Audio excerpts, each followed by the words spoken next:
ఈ pan card download చేసుకోవాలంటూ మీకు ఏదైనా మెయిల్ వచ్చిందా? అయితే జాగ్రత్త. ఈ తరహా మెయిల్స్ సైబర్ మోసగాళ్లు మిమ్మల్ని తప్పుదోవ పట్టించి బ్యాంకు ఖాతాలను ఖాళీ చేసే దుష్ట పన్నాగమేనని గ్రహించండి. ఇది ఫేక్ మెయిల్ అని స్పష్టం చేసిన కేంద్రం ఇలాంటి మెయిల్స్ పట్ల అప్రమత్తంగా ఉండాలని విజ్ఞప్తి చేసింది.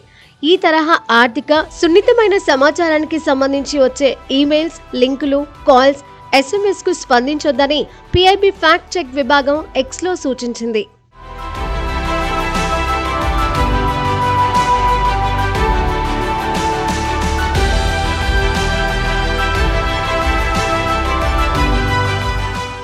ఆదాయ పన్ను శాఖ ఎప్పుడూ ఈమెయిల్ ద్వారా మీ వ్యక్తిగత సమాచారాన్ని కోరదు.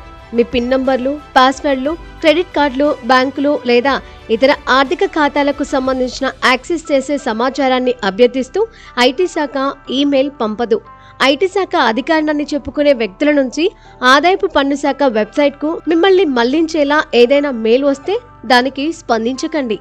అలాంటి మెయిల్ ద్వారా వచ్చే అటాచ్మెంట్లను ఓపెన్ చేయొద్దు. ఎందుకంటే వాటిలో మీ కంప్యూటర్ డివైస్కు హాని కలిగించే కోడ్ ఉండొచ్చు. తద్వారా మీ డివైస్ హ్యాక్ అయ్యే ప్రమాదం ఎక్కువ.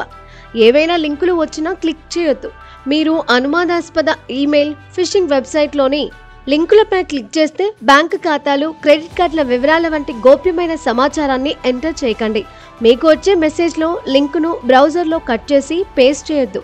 మీ కంప్యూటర్లలో యాంటీవైరస్ సాఫ్ట్వేర్ వాడండి. ఎప్పటికప్పుడు అప్డేట్ చేసుకునేలా జాగ్రత్త వహించండి.